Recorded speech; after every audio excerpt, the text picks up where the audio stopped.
Namaste, welcome, shalom alaikum, shalom. Hi, I'm Matura Das, and welcome to my, I think, 24th live stream share to new and old friends. And what I normally do is in these shares, I do a few oms, 3 oms. I do some prayers to my lineage, to my gurus, and then I'm carrying on with this long story that I've been telling, and it's a long story about East and West coming together, how I got the name Matura Das, and my journey through the Krishna movement. And we're getting quite near the end of the story with that. It's going to carry on today. I'm going to explain a little bit more after I've done some chants and some songs. Anybody who is listening and who's just tuned in, just say hi, and so that I know that everything's okay. I'm presuming it is, and that the sound and the volume is all right, because I think we've had some issues with that, and it's a real, it really is an honour, and Haribo, great, everything's fine. Hi Ram. It's been incredible, this story I'm sharing. I have to say, the last share, I think I almost crammed too much into one share. It was too much. And anyway, I'm going to carry on afterwards. I'm just going to do 3 oms. You can either do them or not. I'm doing it for me because I love it. Just helps me tune into God and into my soul. And then I'm going to do some prayers to my gurus, and then I'm going to do a song, and then a bhajans. Hare Om, Hare Om.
Om Ajnanatirmirandasya Jnananjana Salakaya Chakshurmilitam Yena Tasmai Shri Guruve Namaha. Shri Chaitanya Manobishtam Stapitam Yena Bhutale Swayam Rupa Kadamayam Dadati Swapadantikam Vandeham Shri Guru Shri Jata Padakamalam Shri Guru Vaishnavamscha Shri Rupam Sahagrajatam Sahaguna Raghunatham Dvitam Tam Sajevam Sadvaitam Savadutam Parijana Sahitam Shri Krishna Chaitanya Devam Shri Radha Krishna Padan Sahaguna Lalita Shri Vishakanvitamscha.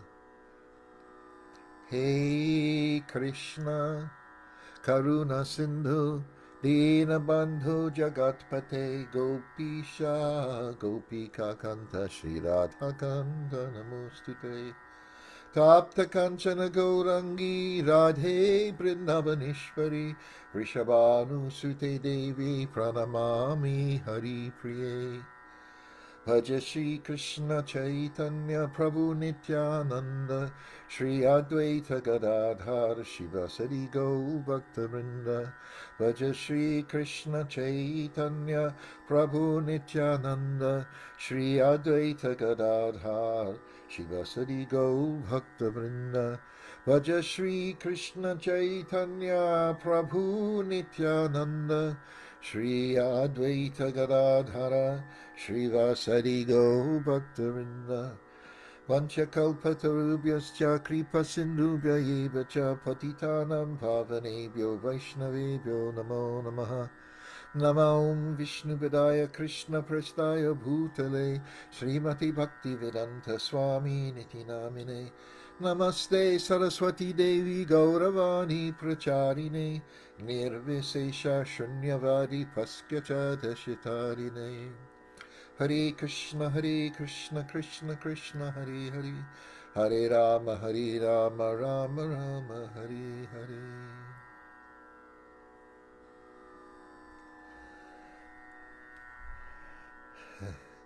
Hari Om. So, welcome to all people first time tapping in, to tuning in, not tapping in, tuning in to my this live stream share. Oh, it's so hot. It's almost tropical in England at the moment, and just offering a few prayers to all the victims of the typhoon Amphan, I think it's called, that just hit the Bay of Bengal, Bangladesh, and Bengal. I'm not really sure about the statistics in Bangladesh, but it's not good in West Bengal, and incredible pictures of devastation all across Bengal. So prayers to all the people who've died, who are suffering due to that, and all the incredible work that's going to have to be done to clear up the roads and everything, to allow the traffic, to bring the food from the villages and everything. I mean, we can't even imagine that kind of level of catastrophe. So thinking of them a lot today. Yes, I'm going to kind of do a few songs. I'm going to do a song, a chant. I'm going to do Radhi Govinda, and then I'm going to later maybe do a song, and then carry on my story.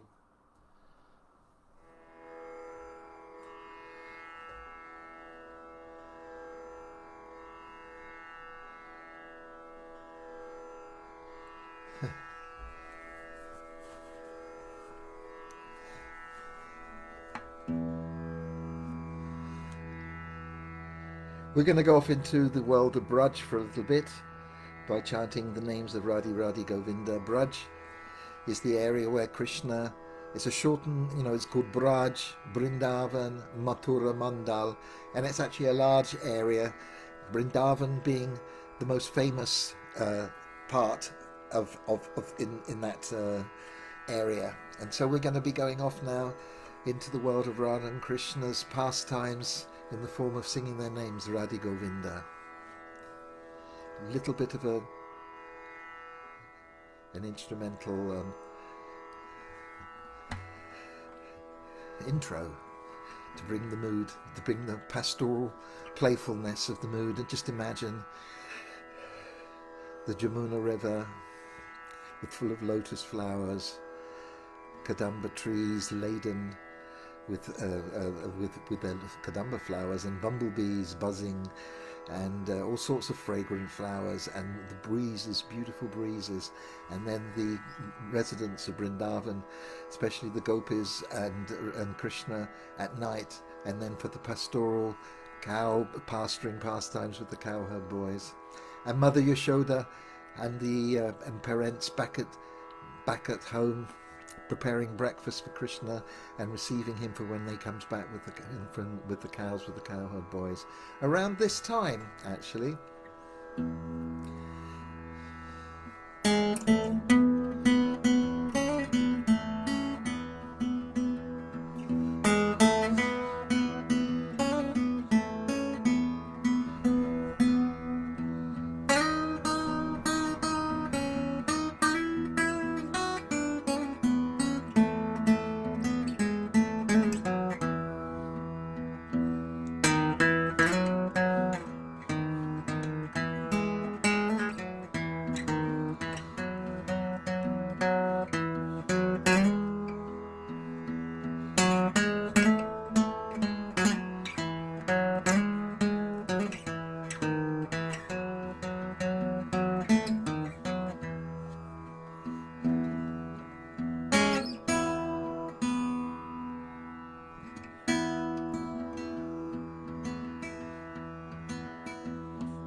Radhi Radhi Govinda Govinda Radhi Radhi Radhi Govinda Govinda Radhi Radhi Radhi Govinda Govinda Radhi Radhi Radhi Govinda Govinda Radhi Radhe Govinda Bolo Radhi Govinda Radhe Govinda Bolo Radhe Govinda Radhe Govinda Bolo Radhe Govinda Radhe Govinda Bolo Radhe Govinda Radhe Radhe Govinda Govinda Radhe Radhe Radhe Govinda Govinda Radhe Radhe Radhe Govinda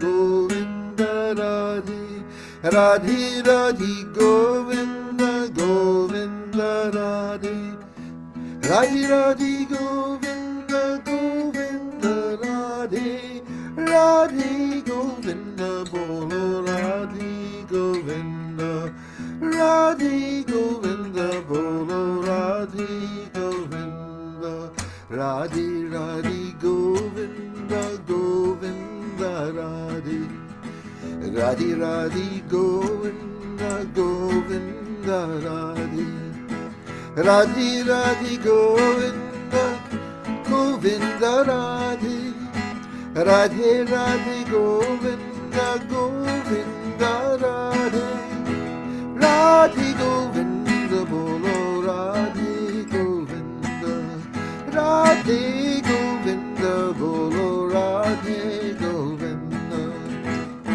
Radhe Govinda Bolo Radhe Govinda Radhe Govinda Bolo Radhe Govinda Radhe Radhe Govinda Govinda Radhe Radhe Govinda Govinda Radhe Radhe Radhe Govinda Govinda Radhe Radhe Radhe Govinda Govinda Radhe Radhe Radhe Govinda Govinda Radhe Radhe Radhe Govinda Govinda Radhe Radhe Govinda Bolo Radhe Govinda Radhe Govinda Bolo Radhe Govinda Radhe Radhe Govinda Govinda Radhe Radhe Radhe Govinda Govinda Radhe Radhe Radhe Govinda Govinda Radhe Radhe Radhe Govinda Govinda Radhe Radhe Radhe Govinda Govinda Radhe Radhe Radhe Govinda Govinda Radhe Radhe Radhe Govinda Govinda Radhe Radhe Radhe Radhe Jai Jai Shri Radhe Radhe Govinda Bolo Radhe Govinda Radhe Radhe Govinda Govinda Radhe Radhe Radhe Govinda Govinda Radhe Radhe Radhe Govinda Govinda Radhe Radhe Radhe Govinda Govinda Radhe Radhe Radhe Govinda Govinda Radhe Radhe Radhe Govinda Govinda Radhe Radhe Radhe Govinda Govinda Radhe Radhe Radhe Govinda Govinda Radhe Radhe Radhe Govinda Govinda Radhe Radhe Radhe Govinda Govinda Radhe Radhe Radhe Govinda Govinda Radhe Radhe Radhe Radhe Jai Jai Shri Radhe Radhe Govinda Bolo Radhe Govinda Krishna Kanhaiya Lal ki Jai Radharani Maharani ki Jai Vrindavana Dhama ki Jai Jamuna Mai ki Jai Hari Bol, Hari Bol.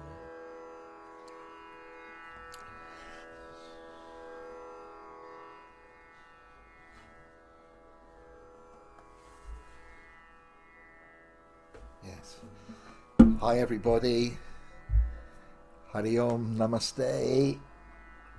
Paramahamsaji. I'm in such great company.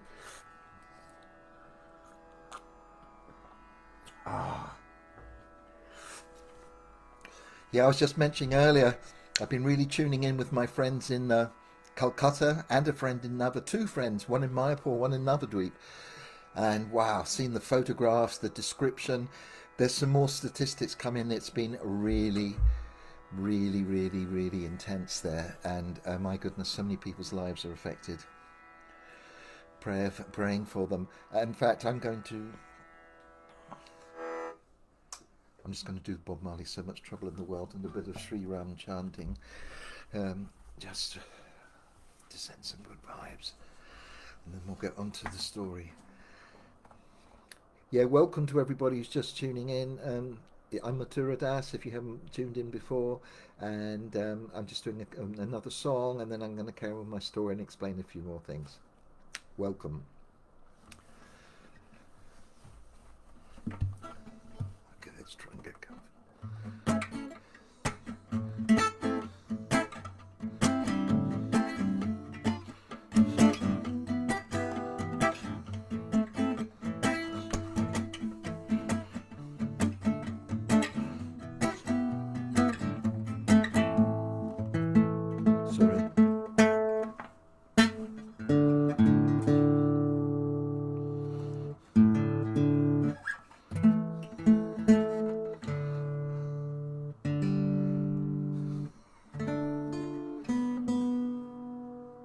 So I think it was Paramhamsaji posted of Jose Feliciano.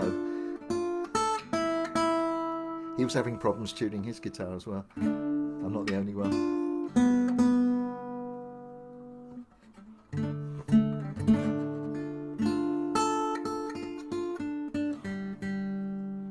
I love Jose Feliciano. Jose Feliciano's greatest hits, they're fantastic. Anyway, here we go.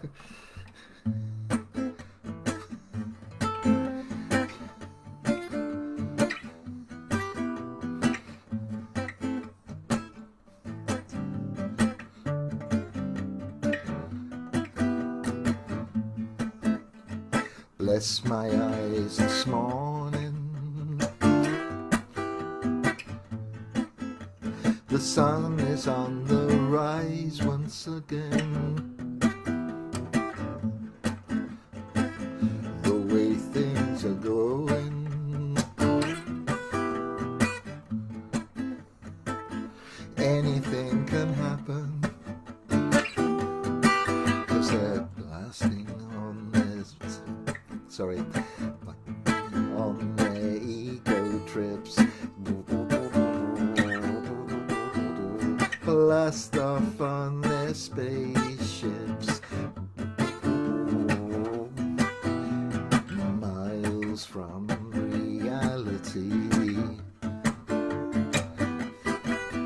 No care for you, no care for me. There is so much trouble in the world. There is so much trouble in the world. There is so much trouble in the world.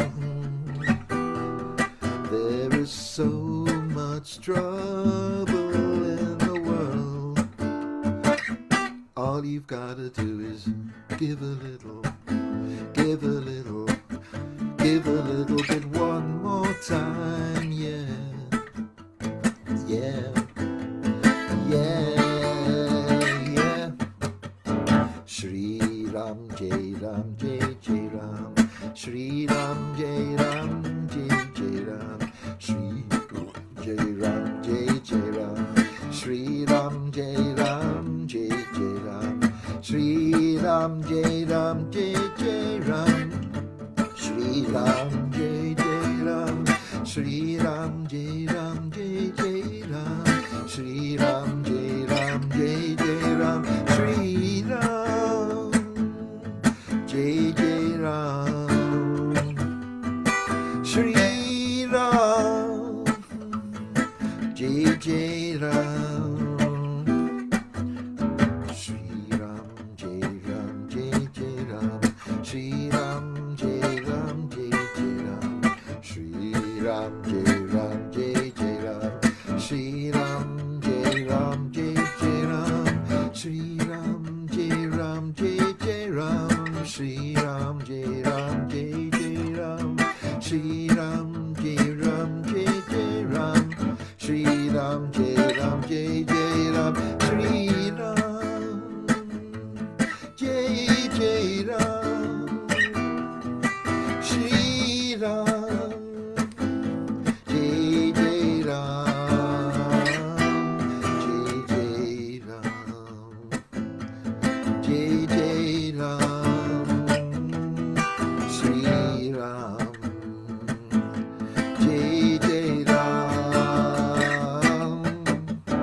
Shri Ram, Jai Ram, Jai Jai Ram. Shri Ram, Jai Ram, Jai Jai Ram. Shri Ram, Jai Ram, Jai Jai Ram. Shri Ram, Jai Ram, Jai Jai Ram. Shri Ram, Jai Ram, Jai Jai Ram. Shri Ram, Jai Ram, Jai Jai Ram. Shri Ram, Jai Ram, Jai Jai Ram. Shri Ram, Jai Ram, Jai Jai Ram. Shri Ram.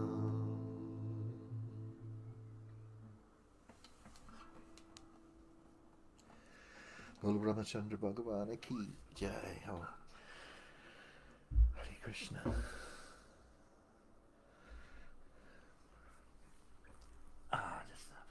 quick sip.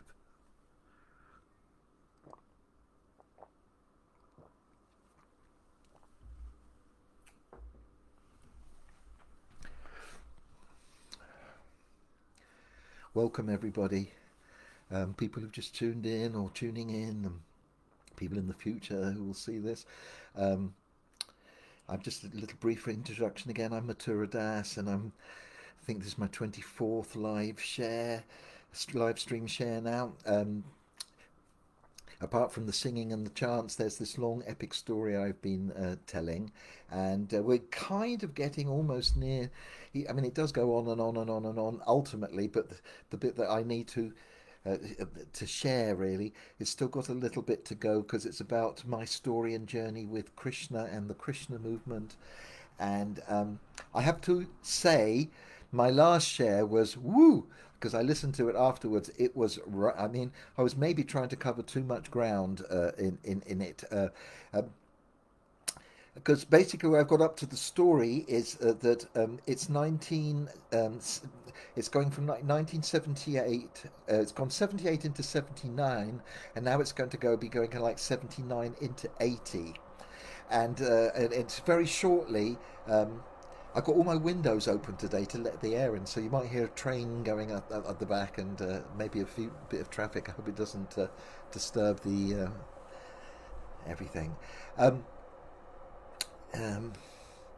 So yes, it's this last period from like 1979, and this journey in India, where I get there in late summer.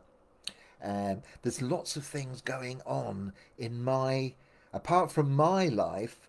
The Krishna movement is going through this real transformation.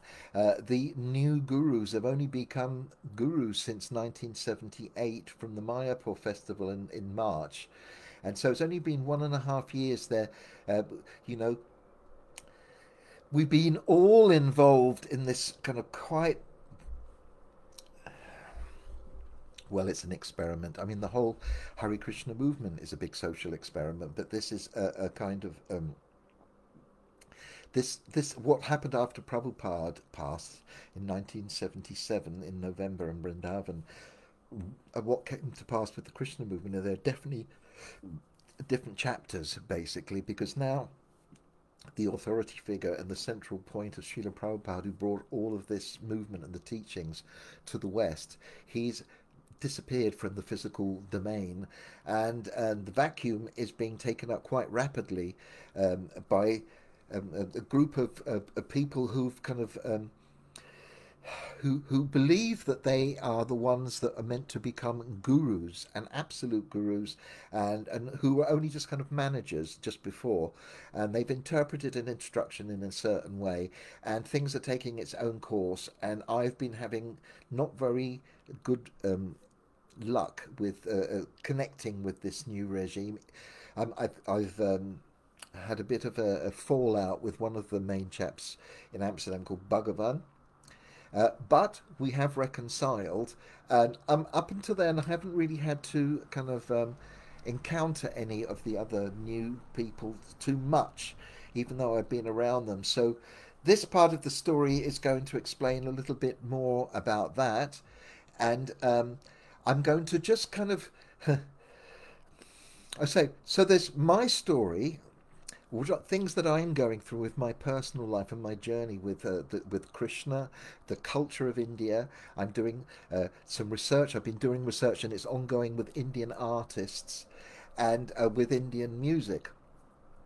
And many people might ask, such as the authorities in Bombay, who were Gopal Krishna and Giriraj, they wanted to know, because now I was in India, I was wearing white cloth, I was not dressed as a brahmachari, I didn't have shaved head, and I was on this kind of, I was Bhagavan's man in India, but I was kind of based in Bombay, and that was a bit ambiguous for them. When I was in Bombay before, I was in something tangible that they could understand, the library party.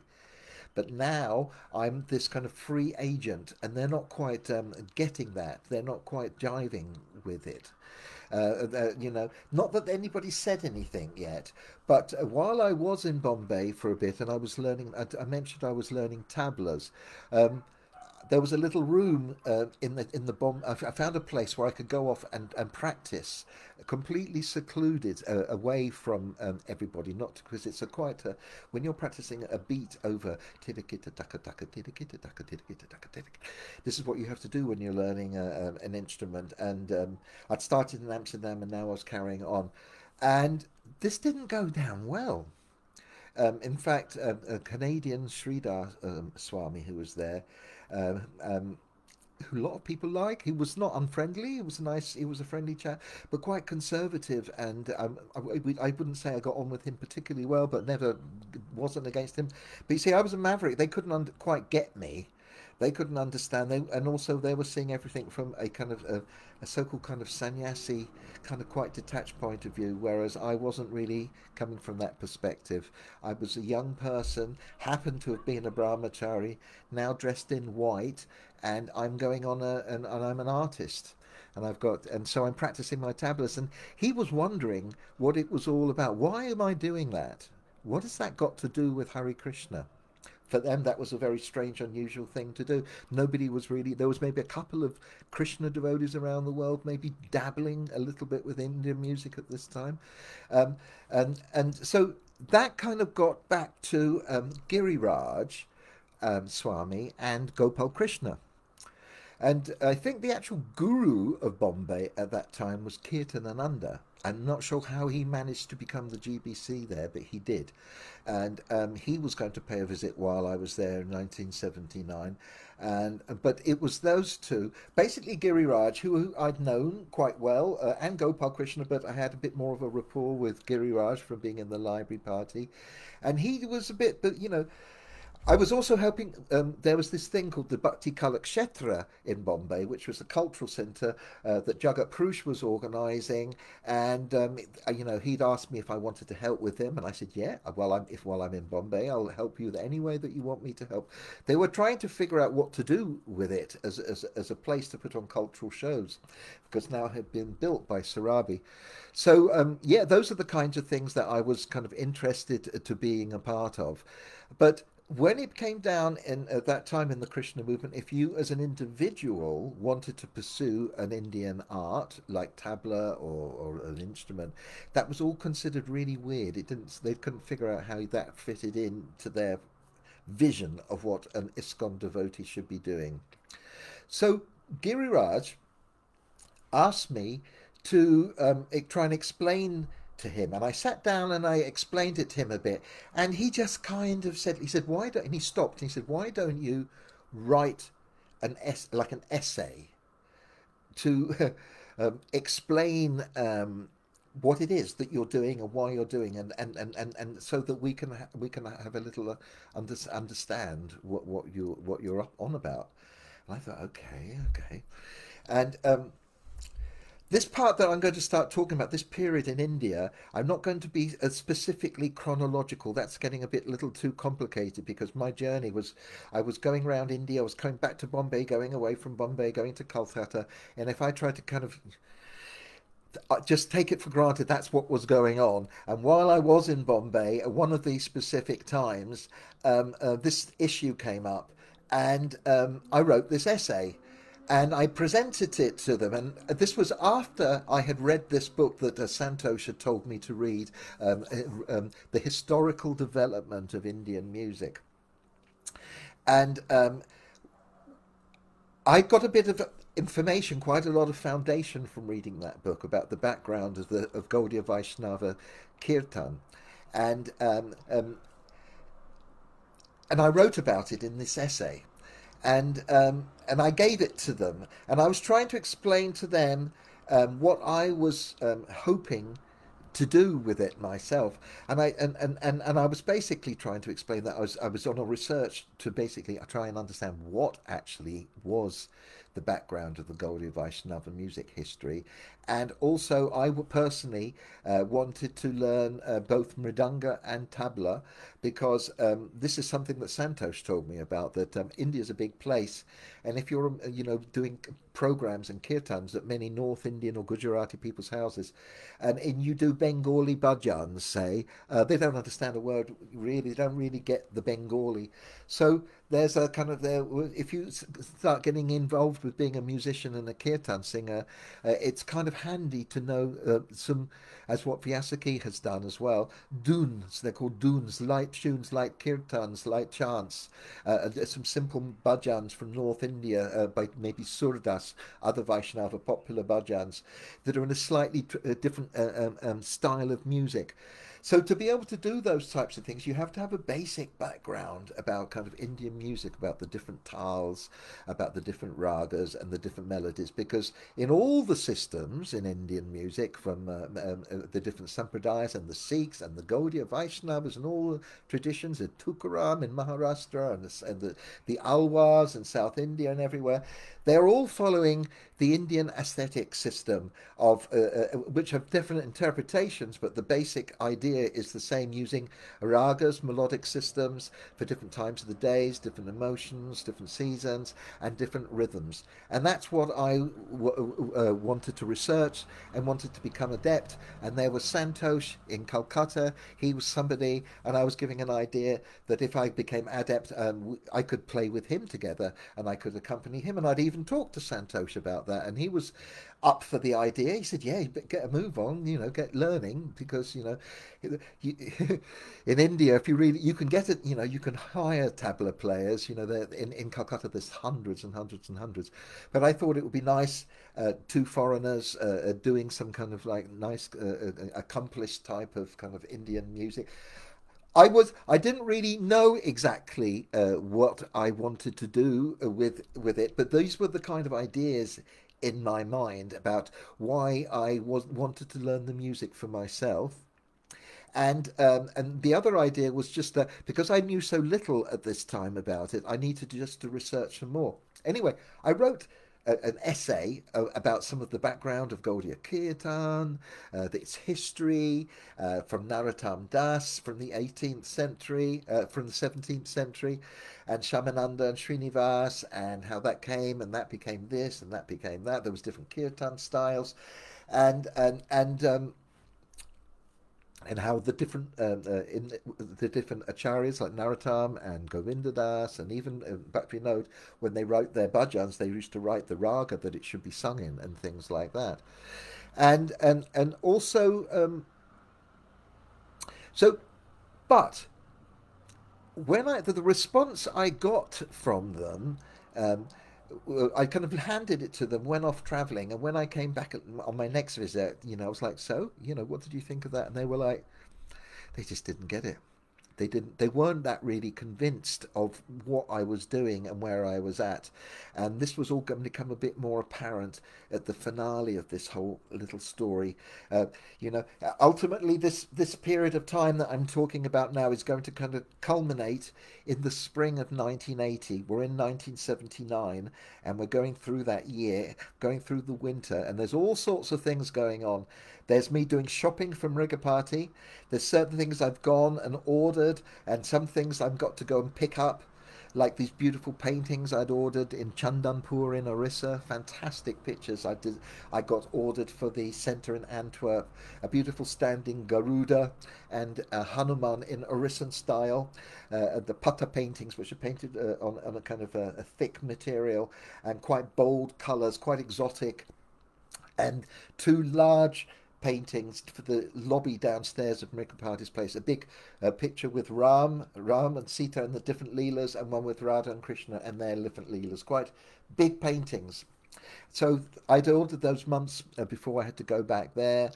And then there was going to be this interesting journey up to the Assam and to, not Kalimpong, Meghalaya.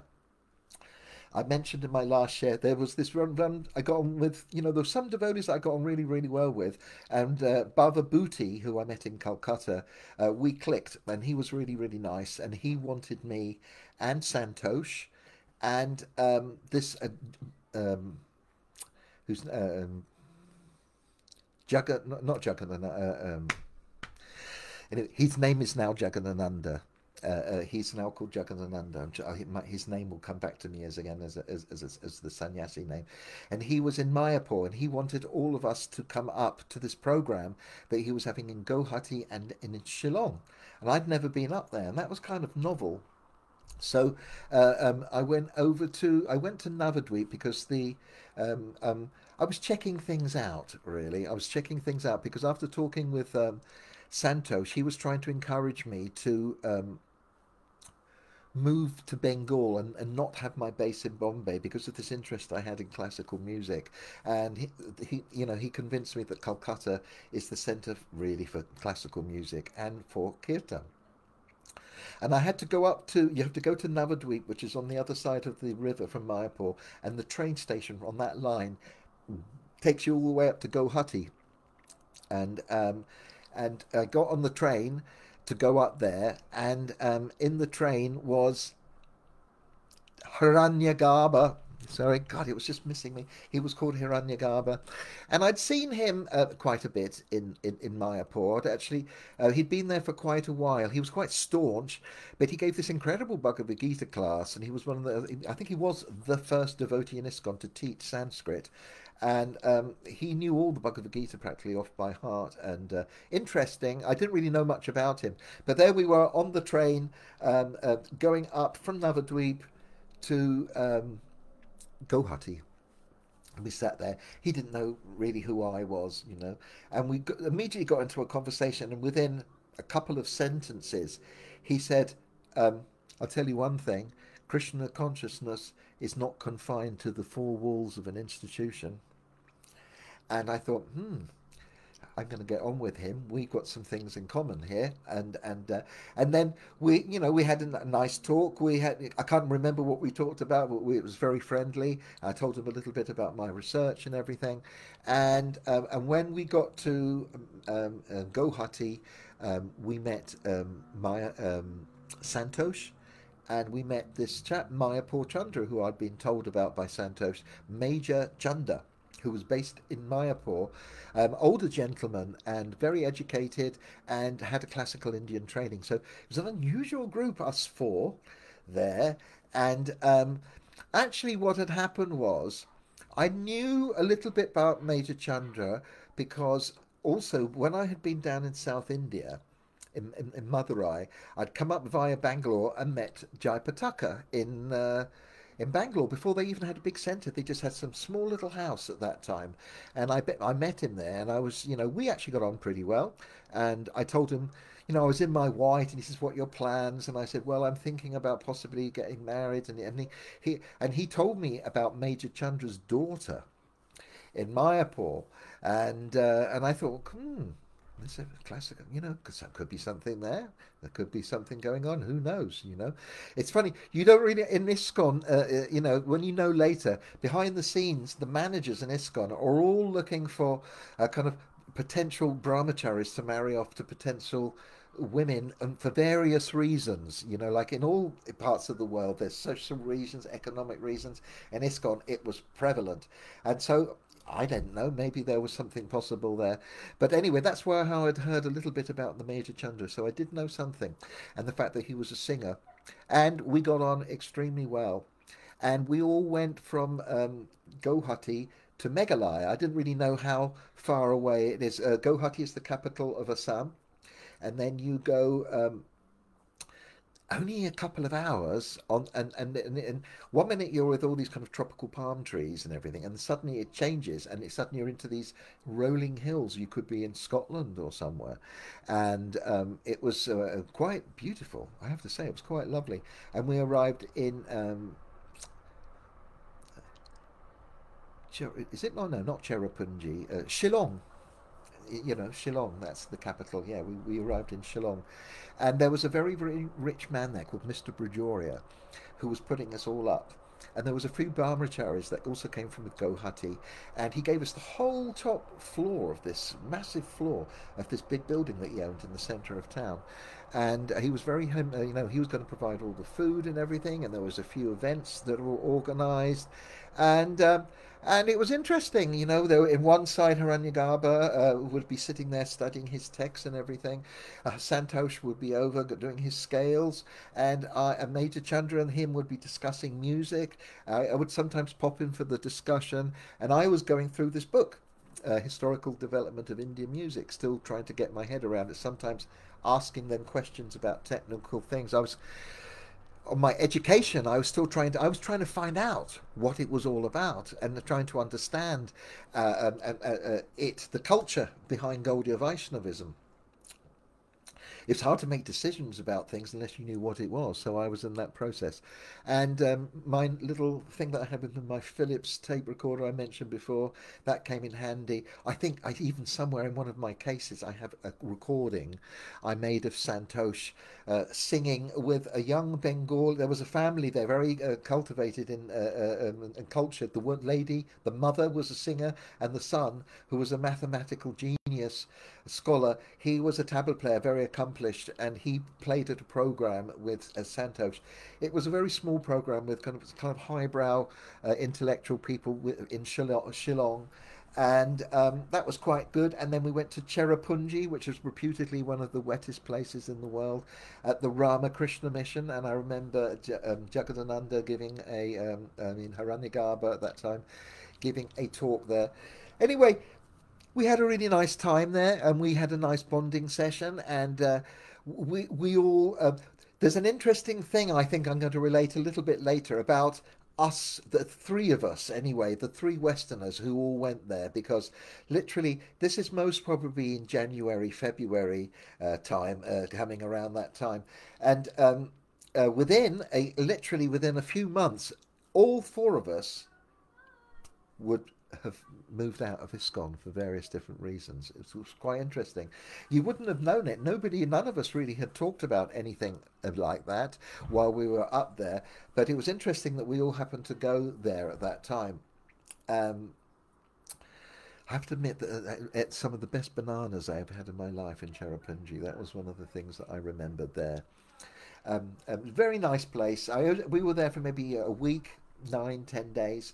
And then I went back to Calcutta, and I carried on my research. So part of my story in India at this time was doing all this buying from Rigapati. There was nothing I was really buying for him in Calcutta. In Calcutta, what I was doing, I was trying to find out more about this kirtan story, and I was also collecting, because I've been collecting all these prints and pictures I've been mentioning. I was a bit of had a really good collection, and of all of the artists, most probably the most my favourite, even though I do like BG Sharma and different artists, there was this one artist called S.Banerjee, and then Prabhupada loved his work, and I wanted to know more about him. So I did lots of research. I went all around Calcutta streets, and I went through all these old poster shops like I'd done in Gujarat, and I got really good collections of posters from these shops. There was one very famous shop that was on Harrison Road that became known as Mahatma Gandhi Road, that comes out from Shelter Station, and Prabhupada had lived on that road for one time, and there was a shop called Goshma Zumda. And I got lots and lots of pictures from that shop, and I just got there at the right time, because many devotees, and they had quite a big stock, and they kept building up their stock because people would come and bring their old posters. But I'd got a really good collection, and I'd noticed on the bottom of these prints there was a print had been put on the address of the artists. And I could tell which ones were kind of older prints and which ones were newer prints. And I wrote down, and in my kind of intrepid, Sherlock Holmes poster mode, I went to this address to find out if this artist still lived there. And it was classic, a typical old Bengali, Calcutta place. I've got it written down, the address. I can't remember where they went. And you went into this courtyard, up some cranky little stairs to the next floor, and there was all this washing hanging out, and then there was the number that I was meant to knock at. And I think even before I got to knock there was somebody there going, yes? And I said, oh, I'm looking for, and I got the picture, S.Banerjee, the artist. They said, not living here anymore, many, many years going. And I said, okay, do you know where they're living? And I think that person knocked on the next little door and just said, da da da da da, in Bengali. And the person came out, and we went like this, hello, and they gave me the address where they'd been living for the past few years, which I remember was 27 Southend Park, Ballygunge. Now, I wasn't sure if, I think she said that he died and the family had moved there. So I knew that the artist had died, but I mean, I wanted to know about the family. I wanted to know about the artist. I wanted to know if there's any more pictures. I just didn't know what I would find. So there I went off to Southend Park in Ballygunge, number 27, and knocked on the door. And this lovely, venerable gentleman, Arun Banerjee, came to the door. And I told him who I was. I'm Matura Das from London. I love your father's art for many years, and my guru was, and he said, and he came in and he was very hospitable. I think actually years before, a couple of devotees actually had, I think maybe even Kulashekar traced them down, but I'm not sure what came of that meeting. I think he mentioned that some devotees had come many, many years before, and I was just started talk. I wanted to know more about his father. Why he? Where did he get inspired? What was the story with his art? Because it was very unique style. And for those of you who are listening, S.Banerjee is this beautiful series of Bengali paintings. Many devotees in London recognise them because they used to have a whole series of them in Bhaktivedanta Manor upstairs. And there's the very famous picture of Anjali, Krishna playing the flute and Radha at the bottom. The original, not the Iskcon copy, but the original was on the original Govindam album that Prabhupada sang on, the Brahma Samhita. So that's S.Banerjee, just to give you a kind of frame of reference. And for anybody else there who's going, why is he going on about this S.Banerjee? But these prints, and there were so many of them, were very unique. And so he told me the story. He told me the story that he'd been he'd been studying to be a doctor, and he was doing paintings, and he started to do a few. And then his friend, Dinesh Chandra Sen, who's quite a famous person in Bengali culture and folklore and history, was his friend. And he encouraged him. He said, why don't you just do more pictures of Radha and Krishna and because he was a Vaishnava, and he used to sing the Padavali songs of Vidyapati and Jayadev, which is part of the Bengali culture, all the beautiful Bengali songs about Radha and Krishna. So that's how he got his inspiration to start doing his pictures. And then he told me, Arun Barun, that they were printed by a company in here, a British company at the beginning, with these 3 copper plates. That's it. They're just 3 copper, three. Because I'd looked at his picture and I was trying to imagine with the dots how many colours they're being used. There's different systems of printing, but they're being used on these old presses. And while he was talking to me, literally behind me, we're in the living room. There was one end of the living room and one, it was quite a long living room, an old Bengali house. And there were these 2 pictures I'd never seen before, and I'd seen practically everything that he had done, the prints, and these were originals. And I said, excuse me, Mr. Banerjee, can I just have a closer look at these 2 pictures? And I have to say, most probably till today, they are most probably 2 of the most incredible original pictures I've ever seen of Krishna in my life. Unbelievable. And I don't think they ever got published. I never saw prints of them. And they were mirror images, and they were oils. They weren't watercolor. Lots of his pictures were done in watercolor, but then he went over to oil. And on one of the pictures, there was this kind of dreamy picture of some kind of like temples in the background, and the Jamuna in the moonlight kind of. And what was that? On one, Krishna was sitting in the Jamuna with a very thin dhoti on, and you could see the shape of his body, and his flute was tucked in his belt. And coming from behind the tree was Radha, sneaking and just stealing the flute. And Krishna was turning around, and there was this expression, and they catching the flute. That was one of the pictures. And then the one behind me was the opposite. It was Radha down by the Jamuna with her pot, getting some water. And Krishna was coming round the side, and I think, oh, she'd taken the water, and he was trying to steal the pot of water, and she was turning around and catching him.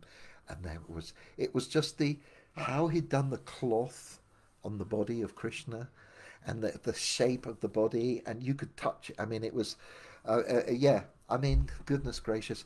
I still wonder if the family still have those paintings there. I presume that they do, unless somebody did a deal and some art dealer and bought them by now. But so. And then he told me an amazing thing about this artist, S.Banerjee, how he passed. And he told me that when he was a young boy, Arun Balanji, the man I was talking to, the son, he said that he couldn't understand. His father would be painting and singing and crying. And he couldn't understand why he was crying. He wondered what was wrong with his father. What was he so sad about? He couldn't understand. He said it was only later he understood that, you see, when he was doing these pictures, each one, if you look at the bottom, there's Hindi and Bengali. There's a verse that it's describing. It's from some pad, a poem by a Vaishnava Mahajan. And he would go to be singing the bhajans, or he would go totally into it. And so that was a little background about who his father was. And then he said, actually, on his deathbed, he said that he had been unconscious in a kind of coma for a few days, and then all of a sudden, he sat up in bed, all the family around, and he just started to sing some kirtan, and they sing and they finalize in the kirtan in Bengali in lots of places, Radhe Radhe Govinda Jaya Jaya Radhe Radhe. And while he was sang that, he left his body singing Krishna's names. And I was like, whoa.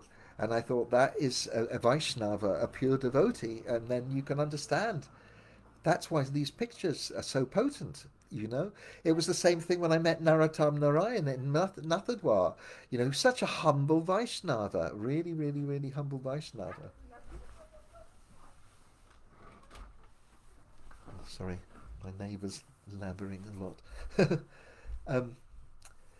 Yeah, it was incredible. What a wonderful anecdote he told me, and I was, you know, like Narottam Narayan as well, Muli Manohar, those pictures. You know, Narottam Narayan used to go for darshan of Srinathji 3 times a day. He was as pucker a Vaishnava as you good, and you know, and you can see S.Banerjee, a great Vaishnava. So I felt. Now, I got to meet him again and again. I wasn't really, I was just wondering, you know, with him. So I started talking to him, Mr. Banerjee, about, you know, the pictures. He got quite excited. And I said, have you ever tried, you know, he says, we even have the, did he say still have he says, we even have the plates from the printing. And I went, wow, you still have all the plates. They had a big almire or one of these metal things, and we started talking, and there was, you know, I just thought, well, maybe, you know, maybe they could be printed again, and maybe, you know, Iskcon, you know, maybe they might want to distribute them and things like that. You know, I mean, I had to explain to him that, you know, I wasn't some kind of wealthy person or main person in Iskcon. I was a lover of the art, but I was thinking maybe there would be a possibility that if these pictures could be printed, even because they had different sizes as well, they could maybe something could be set up between Iskcon and him. And so we talked about it. And next time, my friend Rasika happened to come from Bangladesh, and he spoke Bengali. On my next visit, I actually went with Rasika there, and he really liked both of us a lot. Rasika asked him lots of questions in Bengali. And I did something. So what we decided to do, Mr. Banerjee and me, is he took me to the old printing press that was, again, in one of these incredibly archaic places that still exist. Maybe today, they did then in Calcutta. You go down into these back roads and up a thing, up a house, up some stairs, down a thing, and there are these really old rooms covered in grease and stuff, and these old archaic machines, and these old kind of colonial furniture. There were those chairs with the bits of wood on the end that you can put your legs over and lie back with, you know. And I actually took a snooze in one of those while they were. So that's what they did. He came. We both went together, Mr. Arun, Barun, Banerjee, and me, and he took some sample plates to see. Because they were there, you know, it was the same printing press. It had been there for years and years and years. So they wanted to see if it did work, and of course they'd have to just experiment with some inks, because the inks that they'd used kind of years ago were different. And while they were doing all that, I kind of went off for a little snooze. I remember I was just kind of a bit tired, and then when I woke up, and then he said, and he was all really happy, and he showed me these pictures that it was all working. So we all got quite excited. So I thought something maybe can come out of this. Okay, this is. I'm just going to tell you the story to the end, because it gets too complicated to get too many different stories in between. So what ultimately happened from this was, I think that while I introduced Mr. Banerjee to this one devotee who just passed away recently, called Shravanananda. He was married to this other Assamese lady. They were sister. Bhavabhuti had married one sister, Shravanananda had married another, and he worked with the BBT in Calcutta. And there was a place they had in not too far from Minto Park. You had Albert Road one side, and then you went down Central Avenue, and then you came off this road, and then you had Rainey Park, and it was the office. And that's where I had also been. They had extra kind of little rooms there. And because Albert Road, the temple was always crowded, and didn't want to stay there, I used to kind of stay there at Rainey Park. And I got to know a few of the devotees that were working with different aspects of the BBT there. And that's where Shravanananda was. And I think either Shravanananda went to Mr. Banerjee's house, or Mr. Banerjee came to meet Shravanananda, and I hadn't worked out any deal at all. I just I talked a little bit to Shravanananda, gave him the background, and I didn't know. I thought they would just work out some kind of amicable deal that'd be fair, that would suit both of them. You know, that wasn't really my angle on it. I suppose at the back of my mind, something I was considering in my whole story was, what am I doing with all of this research and everything? And, you know, there was this possible idea that I might move to Bengal and make a base, and maybe I should change my ashram and become a married person, and maybe getting involved with things like printing posters could be a possible way of earning an income. These were certain things that were possibly occurring to me, but more I was just trying to kind of like, I discovered these people, the lovely artists and people, and now let's just try and figure out if there was something that could be done with them in relationship with Iskcon. I was acting just basically as a connection person at this time, but not really knowing where I personally was fitting in with everything. I was just kind of going in a flow at this time. So I think I went down to Puri at this time and went to pick up these paintings, these lovely putter paintings. And when I came back to find out what had happened, oh my goodness. I came to see Mr. Banerjee, and he was just furious, absolutely furious. He said, I will never ever work with American people again, never deal with them. You know, when the British were here, they were good, they were on time, they were this, you know, and he was, I had to sit there and pacify him and apologize. And he'd been basically, whatever had happened between him and Shravanananda had really upset him. That's all. I'm not going to make a big thing about it. Just to give you, this is what was happening with me. I was meeting people and getting on with people, and they had a good impression about me, and they trusted me. And then there would be other people in my circle around, and you know, it's like I went all the way to Bangladesh, and you know, and then Prabhu Vishnu let me down. At least Bhagavan has kind of believes in me, and Giriraj and Gopal Krishna and Bombay are not really kind of getting where I'm at, and I'm just kind of like, wow, I'm just feeling kind of, you know, who can I kind of cooperate with and work with in the Krishna organization? It's all kind of running a bit thin. And so while that was kind of going on, and my whole kind of research about the, you know, this, I've just to tell you this one story about S.Banerjee. This is one of the things that was going on in Calcutta. My other thing that was going on in Calcutta was kirtan, researching kirtan. And through a connection that I had from a Bangladeshi chap who knew somebody at Radha Madan Mohan Temple in Vrindavan, they had heard about this lady called Kailyani Maitra. And apparently, after Prabhupada's Samadhi, she'd come up from Madras to sing at Prabhupada's Samadhi to, because she'd always wanted to meet him, and then he passed away and she was really distressed, so she wanted to come, and she came to Vrindavan, and some of the Goswamis hadn't heard this style of kirtan that she sung for a long time, and I think she may have brought a mridanga player, her guru's son.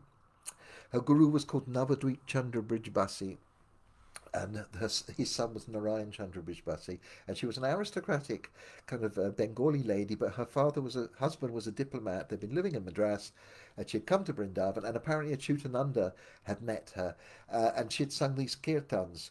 And so I got this roundabout bit of information from this person and got the address in Calcutta. Okay, this is what was happening to me at this time, how I was getting to meet people and these connections, and it was quite esoteric. You know, this stuff wasn't easily available and found. I was on a mission to find out more, you know, and so then I met her, came to her house, and she was a very, very cultured lady and had this impeccable house in it wasn't in Alipur, I can't remember where it was, and she just told me her whole story about, you know, and she had a picture of Navadvip Brijbasi. Wow, Navadvip Chandra Brijbasi. And he had his long, beautiful hair coming back and his perfect tilak. And he was sitting there, the picture with his Japamala and his Kuntimala, looking really impeccable, as a Vaishnava guru should look like in Bengal. And she told me how he was incredibly strict Vaishnava. And she wasn't actually allowed to learn kind of classical Indian music. She only was allowed to learn kirtan. And so we talked and we talked and we talked, and actually Santosh hadn't even heard of her and met her yet. So when I told him about her, he was very intrigued, and we went along together another time to meet her together, and she was very, very gracious, and she had these beautiful deities, Radha Madan Mohan, that I think her guru organized for her from Vrindavan, and Krishna was this sham color. It was beautiful, and she was actually planning to have a kirtan at her house. And at that time, Bhakti Charu was in Calcutta and Sarvabhavana, and I passed on a message to Sarvabhavana and Bhakti Charu about this kirtan as well. And this kirtan happened at her house, and God, it was, you know, I hadn't been to one of these kind of events before.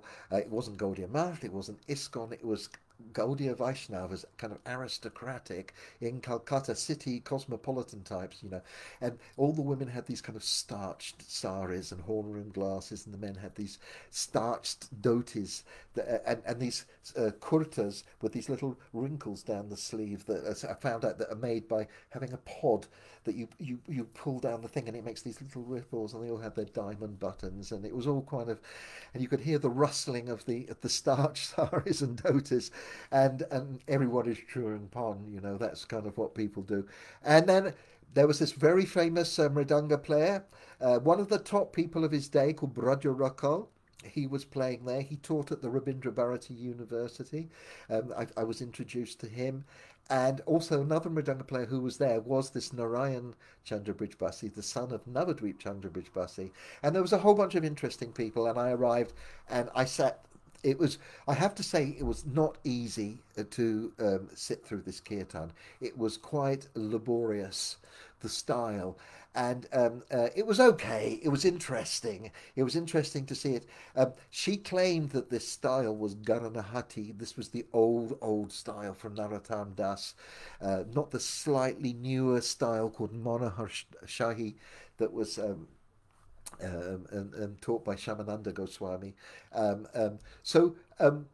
But what I wasn't sure what to think after this kirtan about the kirtan. What was nice was she introduced me to two people there. There was this Narayana Chandra Brijbasi, the mridanga player, and this other gentleman who was spoke very good English, and he was a journalist, old journalist at the Juganta newspaper, and we got, I got talking with him, and he we became good friends, and he helped me with understand all sorts of things and acted as a bit of an interpreter sometimes with Narayana Chandra Brijbasi. And I asked Narayana Chandra Brijbasi, I told him, Kailyani Maitra explained to him that I was a foreigner doing kind of research on kirtan, and that I wanted to meet different people in Calcutta, and we arranged to meet, I think, in a few days' time, and he was going to take me to a place, and that's what I did. And he took me to this lovely Professor Goshal, who was another very educated Bengali Vaishnava, not Gaudiya Math, not Iskcon, a kind of, in these different lineages. And he had a lovely place in Calcutta, and where he did his practice. One of these, you got these big steps. This was big steps to old doors, and then these windows with all the shutters on the door, and very high ceilings, and all these lovely old respectful Vaishnavas used to come twice a week for a Bhagavat Katha on one day and Chaitanya Charitamrita Katha on another day. He would give these talks to the small circle, 15, 20 people on those days that I went, and they did this kirtan, and Narayana Chandra Brijbasi played mridanga, and there were some other people that chanted, and it was, I have to say, it was one of the nicest kirtans that I'd heard for a while. It wasn't pretentious. It was kind of similar to some of the Gaudiya Math kirtans that I'd heard, but it was just a little bit more polished, a little bit more kind of like disciplined, and it was beautiful. It had this beautiful atmosphere, and this Professor Goshal, I was the first foreigner. Nobody had ever come to any of these kind of meetings. And he gave, I think it was the talk on the Chaitanya Charitamrita the day I gave. And he said that he explained to the people who I was, and he said he asked their permission that he could speak to me in English as he went along. It was incredible. He would give this talk, and he'd never done it before, and he would sit to me and repeat what he'd said, give an overview, and it was fantastic. I couldn't find anything that was anything different in his Siddhanta, his philosophy, than anything that I'd learned in our lineage. And so I went along to two of these sessions, and then I said, is there anybody else? And he said, look, there's this one other lady who was a younger student of my father, and there's a little, he said, there's a little bit of competition between her and Kailyani Maitra, so don't tell Kailyani Maitra that I've taken you there. And this was a lady called Archana Chaterjee. And I made a recording of her, and I went to her house. All these people were so gracious and so nice and so interested that I was a foreigner. That, of course, they all asked that question, and so you know Bengali? And I was going, no, I'm sorry, I don't. I said, at the moment, I'm kind of researching the musical idiom at the moment. And they said, okay. I said, I can enjoy the music. I listen to classical Indian music. I listen to Lakshmi Shankar and Shobha Gurtu and Amir Khan and Badi Gulam Ali Khan and Pandit Jasraj, and even I don't understand all of the lyrics, I'm very interested. So I made this recording with my stereo thing, and I asked her to give a little sample of different styles of kirtan, and she was good. She was so much better than Kailyani Maitra. And in the sense of the quality of her voice and the control of the way that she sung the notes, and the music was much more engaging. And I asked her if she'd actually learnt because classical training as well as kirtan, and she said that she had, and this was a kind of a proof to me that and Kailyani Maitra hadn't, even though her guru was very, very strict and kind of told her not to do it. But I could see that really, this is what I was learning in my discovery, that if you didn't have a background in classical music, it was going to be difficult to give a kind of an engaging performance of Podavali Kirtan, because it was so complex. Because you read about in the book, these books I was reading, they explained it, these long, and what I discussed with these different players and people, these very complicated long beats, and this, you see, if you know Drupad, for most, it's a very different type of singing. There's lots of lots of hand movements, long gestures. For a foreign, it's like some kind of esoteric Japanese kind of opera or something. It's that far out, and what she was singing was much more engaging. And so, and then I found that out years later, in some further research I did years later from Ponchanondas. And in fact, he'd said that he'd learned kirtan as a young kirtaniya, and at a certain point he'd had to go off and learn some basics in classical music, otherwise he couldn't progress with the learning of the kirtan. You have to understand about the basics of how ragas are and what they are, otherwise you will just bluff it. Anyway, that was my theory and my education that I was learning on the way. And so there you go. I found out from Kailyani Maitra, and I was and this lady, and Kailyani Maitra, there were a lot of the people were connected somehow or other to this other Vaishnava sect called Samaj Bari, and there's a lot of competition between the Gaudiya Math and Samaj Bari. Then they have a big place in Navadvip. And their kind of mantra is Nitai Go Japahari, Bhajan Nitai Go Hari, Bhajan Nitai Go Radhi Sham Japahari Krishna Hari Ram. So their thing is you chant the name of Nitai Gaur Radhi Sham, and then you chant the japa. And there was some argument about the fact that they'd made that into their Maha Mantra and that. But there was, when you actually go to meet all these different Vaishnavas, and even my friend Gopal Banerjee and his aunt Chobibanda Badai, and they're worshippers of followers of Anandamoy Ma. But if you go to the background of their lifestyles, they're incredibly orthodox in their following and practicing of Vaishnavism, and Kailyani Maitra was a pure vegetarian. She didn't eat fish, which was rare. Lots of Vaishnavas who claim to be Vaishnavas or are Vaishnavas, they still eat fish. That's quite popular in Bengal. The Gaudiya Math are very strict and Iskcon, but when you go off, you find lots of Vaishnavas. And so when you meet Vaishnavas that don't eat fish, you go, they are really pucker. And so Kailyani Maitra was like that. So now what was going to happen was,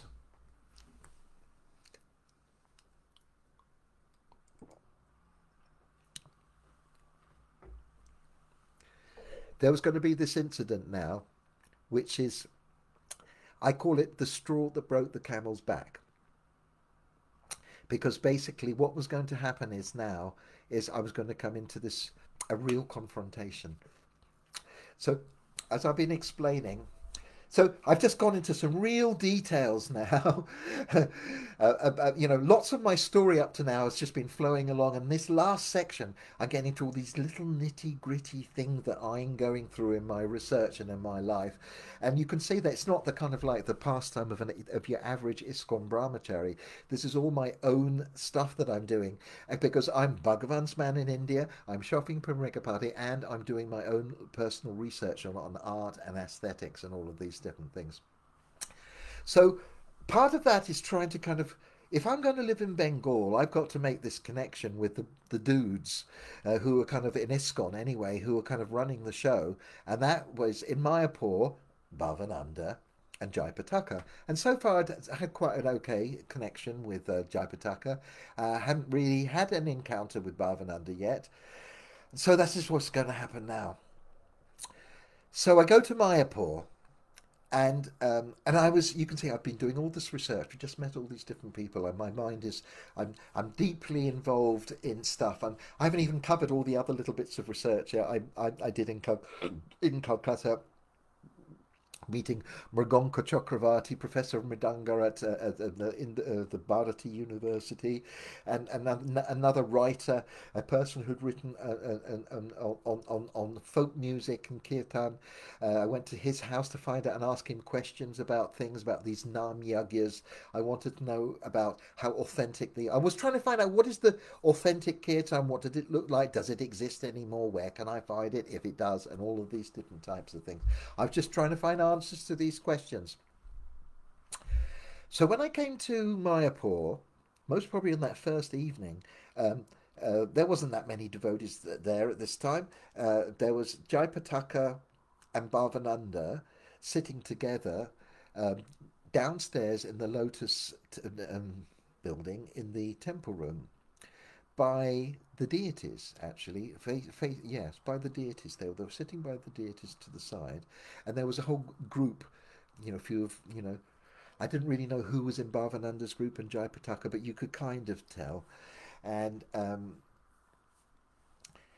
I can't remember who was leading the talk, and what was being discussed initially. But this is what happened.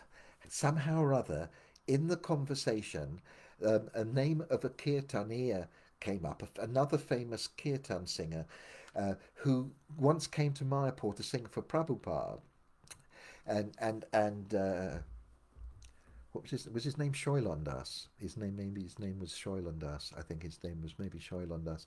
He was a famous Kirtaniya, and I'd done some research on him, heard some of his tapes, and he was another one of the ones that was a kind of, he wasn't such a pure Vaishnava, and I'd mentioned, I mentioned that when I interjected, I mentioned, I said it's a shame about him, the fact that he eats fish. I don't even know why I said all that, because it didn't really bother me that much in my musical research, what people did, but it was one way of gauging where Vaishnavas were at, and then I mentioned about this. I'd mentioned I've been doing some research, but I didn't go into the detail. And I mentioned, oh, so and so, it's a shame that he eats fish. And then Bhavananda said, Srila Prabhupada said there's not one Bengali that doesn't eat fish. And I said, well, actually, that's not true, Maharaj, because I've met this other lady, Kailyani Maitra, and she's a pure Vaishnava, and she's, and I just was kind of going on like this, like I do, as you can tell. I'm somebody that doesn't just give in and easily in a conversation. And he said, he stopped me, and he said, Srila Prabhupada said there's not one Bengali that doesn't eat fish.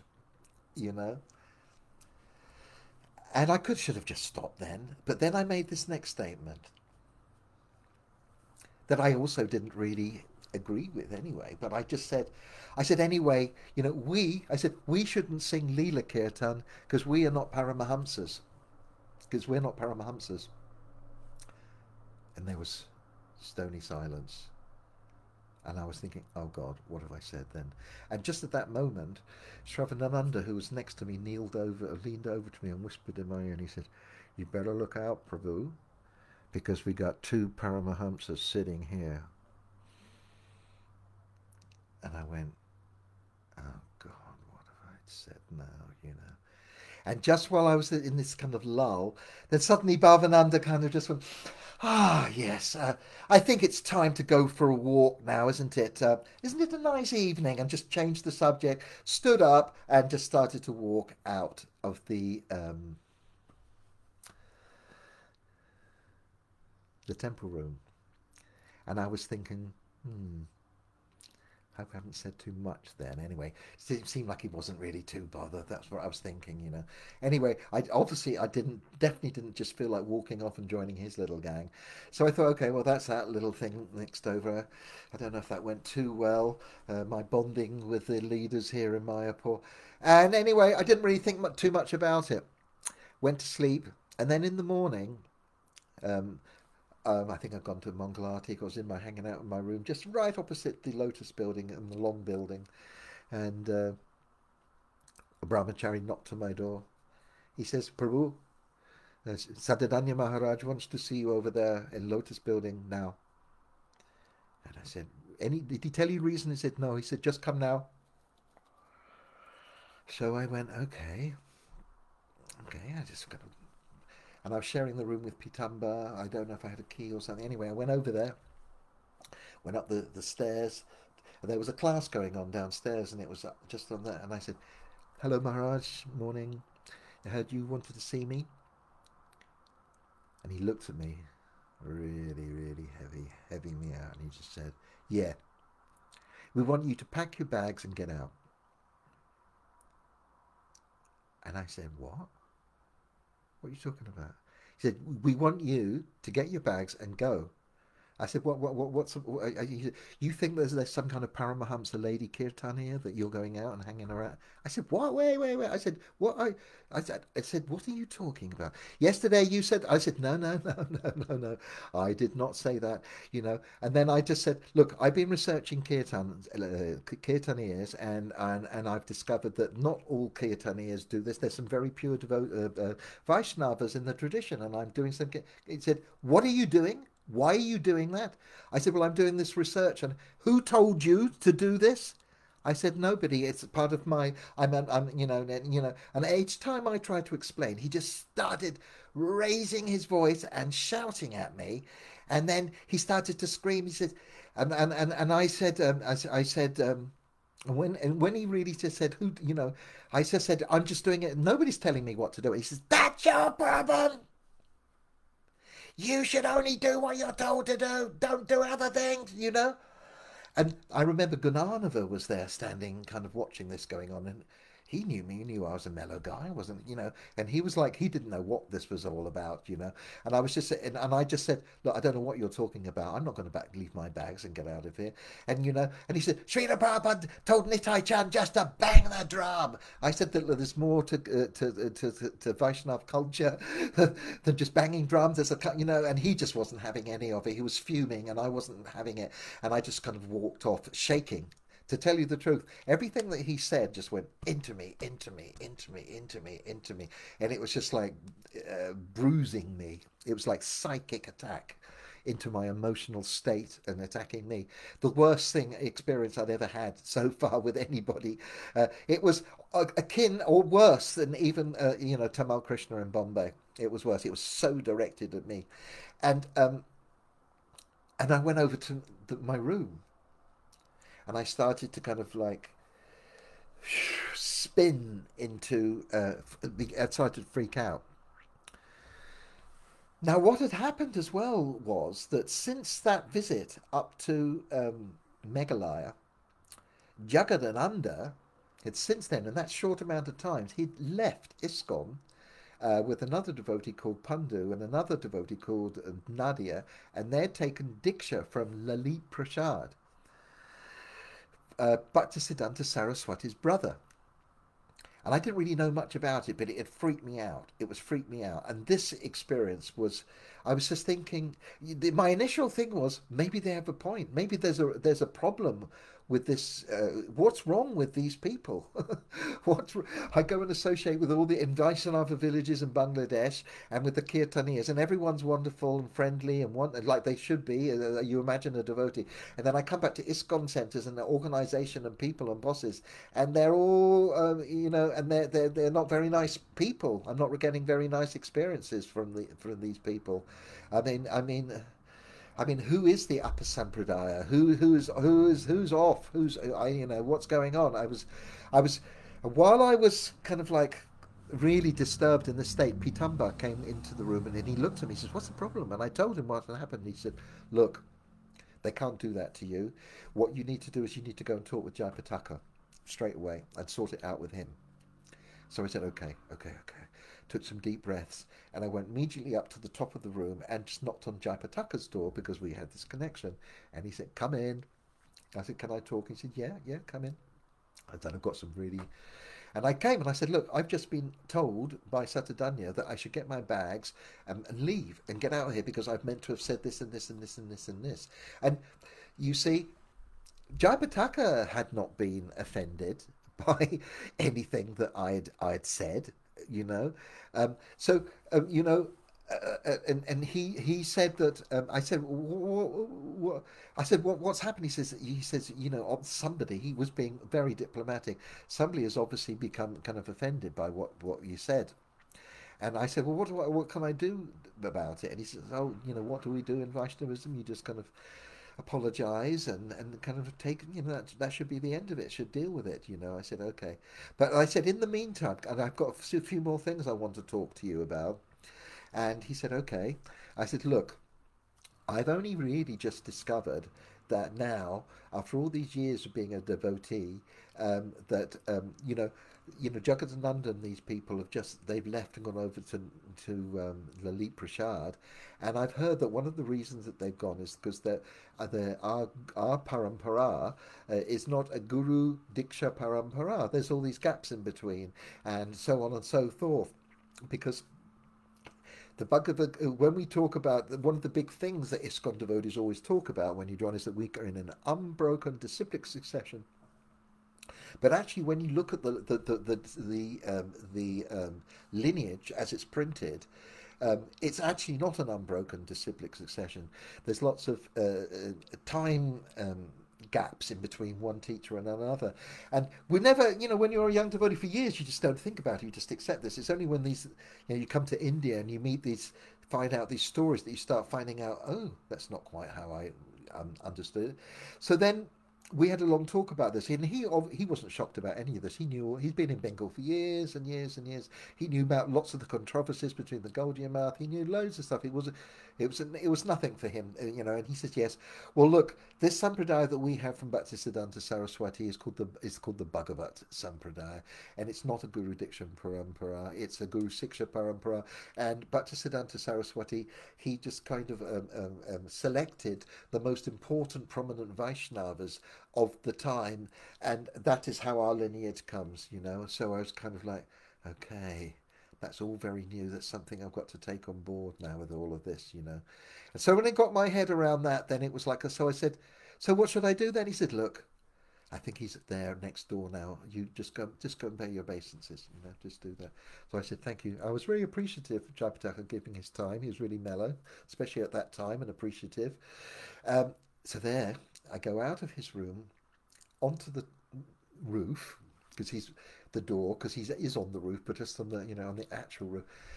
And there is Bhavananda on a sunbed, completely covered in oil, after he's had a massage, with his cronies and people around him. And I think even Bhakti Charu was there. There was quite a few all round there, and he's lying down. And then I actually went up. I just went and I just, please accept my humble obeisances. I'm sorry if I may have offended you. And he stood up, and he said, "Yes, of course you did." And he says, "Never do anything that the Guru doesn't tell you to do." And I thought, I'm not even going to get into a butt or an argument, which I could have easily. I just went, all I wanted to do was just to get this thing over with, and I just went, yes, Maharaj, you know. And I just let him say his thing, paid my obeisances, and just left. And I thought, at least I've dealt with this, whatever this thing is that I wasn't really happy about it, but I've dealt with it now. And I stayed another day in Maypur that day, and then the next day I went to Calcutta. And what had happened is that Bhavananda,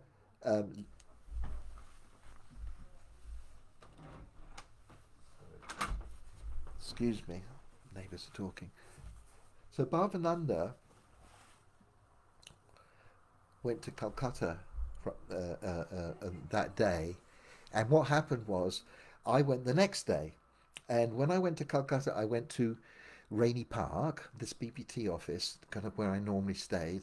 When I got there, they all kind of, I came in there, hi, they all looked at me, and they said, they looked at me and they said, you can't stay here. And I went, why? And they said that Bhavananda was here and told me you can't stay. And I said, where's so-and-so? And I went up the stairs to talk to this other older devotee. I said, I'm going to ask him. So I said, so, you know, Bhavananda came, what's going on? And he said, you can't stay. And I said, why? He said, because he told everybody that you were poisoned. And I went, what?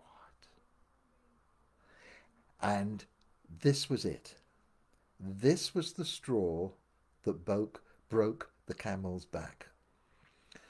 And I was just,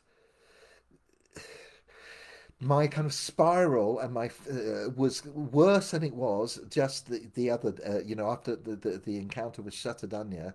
And it was like mega and full of anger and resentment and everything. And I went back, and so I went to stay in my in Sutter Street at the Tourist Inn. And I remember just sitting there in my room and just kind of, this was the first, you know, I had these little crises in my journey. And, you know, if you've been following my story, you know, there was the story with Pritu at the schism where I had a crisis there. I had to go through something, and then I had a kind of encounter with Bhagavan. And but this is the big one. I've been told that I'm poisoned and that I can't stay there by one of the leaders of Iskcon. So what this did for me was, now this was most probably around February 1980, and I just went on a deeply questioning phase, trying to find out, try to understand everything, all the stuff that I just taken for granted, everything, all the things about what is Iskcon, questioning it, even this whole story about the, you know, information about the Sampradaya. I was kind of like, what does all this mean? You know, and I started just talking with lots of, you know, when I was, you know, I popped into Calcutta Temple, and I was, and then I moved. I was going to Delhi. I think I popped into Vrindavan. I went on my traveling. I was on my traveling mode, and now I was very confused because I wasn't really sure at all what I was doing, because it looked like all my bridges in Bengal and hanging out there was terrible, you know, with Bhavananda. Okay, I've got a connection with Jayapataka, but it's no good if you've got a terrible thing with Bhavananda going on. And then there was this non-acceptance of me in Bombay by Giriraj and Gopal. They just couldn't quite get their head around me. And so I suppose that what I was doing is there was a few things I had to tie up, and also some of the paintings and things that I'd ordered in Nathadwar. Mrigapati had run out of money, and he could afford lots of the other things I bought, but he couldn't afford some of those, and I wasn't really sure what was going to happen. And the festival time was coming up in a few weeks. Loads of people were going to come to Maypur and everything, but I didn't want to be there. And I had one of the things I had to do was I had to go up to Amritsar and pick up a painting that I'd ordered from a Sikh artist whose name was Sohan Singh. In my research, I discovered, you know, these really lovely pictures of the Sikh gurus, and they were very well done. And I'd found out the artists. There was two big Sikh artists, Sobha Singh and Sohan Singh. And Sobha Singh was very good at portraits of Guru Nanak, and Sohan Singh was very good at the gurus and horses and chariots, and he was quite good at scenes. And I thought, wow, he might be up for doing a picture of Gita Upadesh, Krishna speaking Bhagavad Gita to Arjuna. And I had a correspondence, and he was very interesting.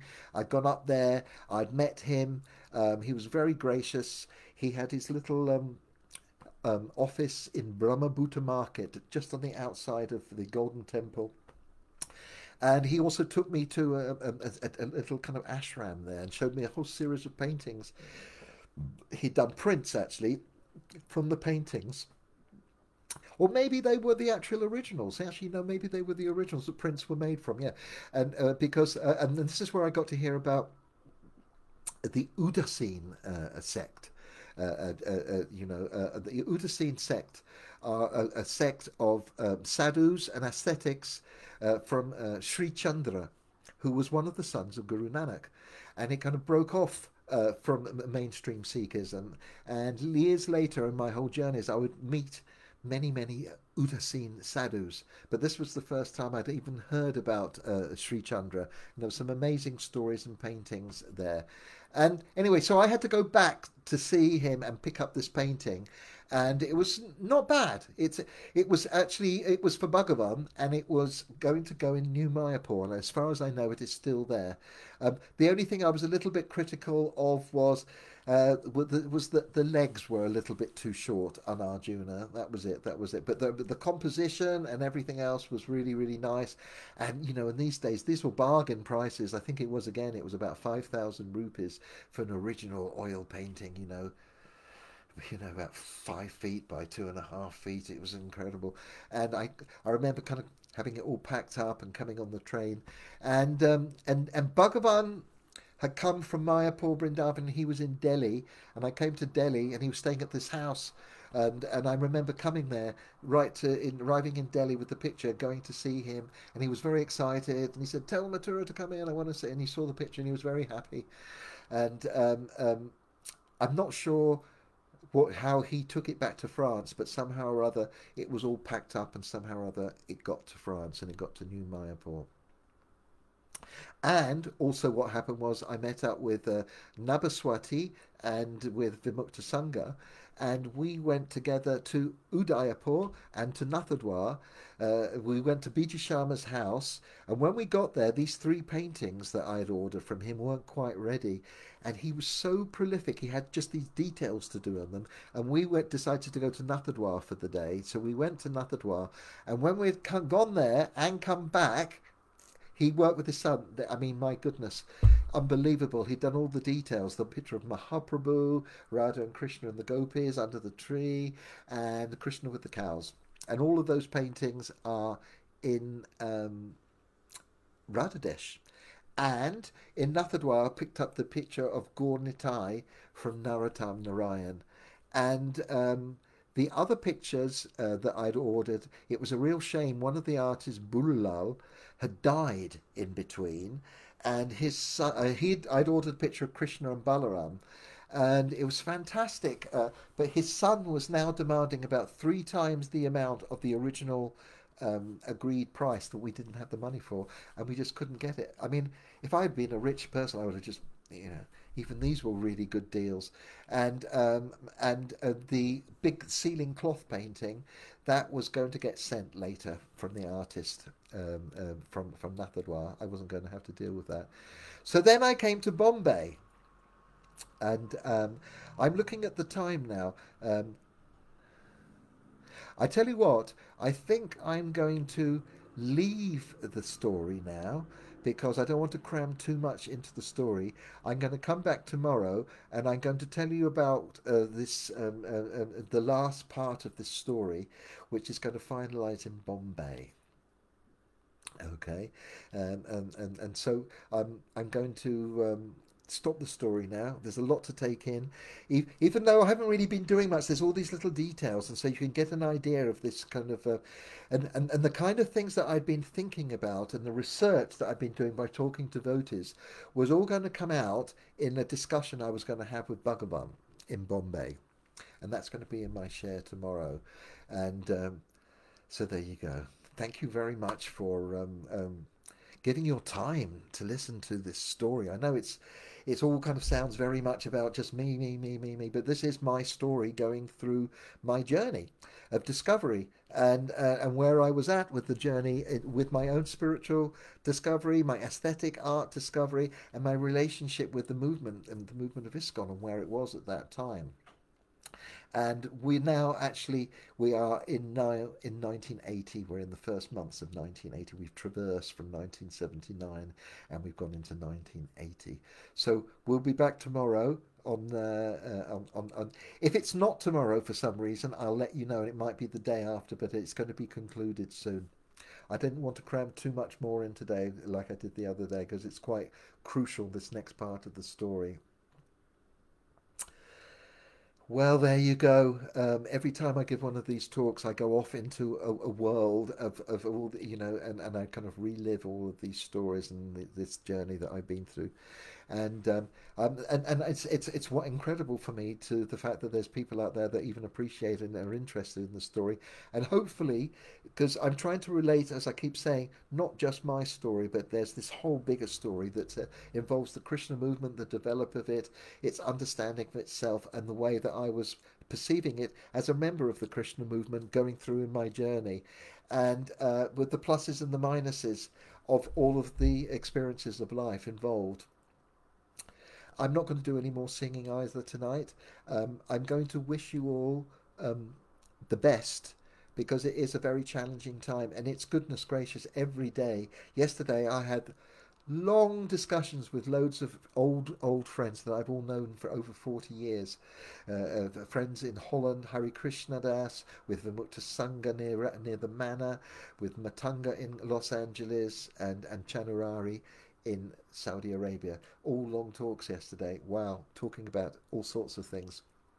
And everyone's got a different angle on what's going on in the world and what's going on in life. Sometimes it can be overwhelming hearing the whole story and what people think it's going to be. I learned a new term yesterday from Hare Krishna Das, helicopter money. You can Google that one. Apparently that's what's keeping everybody afloat at the moment. It's called helicopter money. Okay, take care everybody. Lots of love, big hugs, and I'll let you know if I'm going to carry on tomorrow or the next day. Hare Om, Hare Om.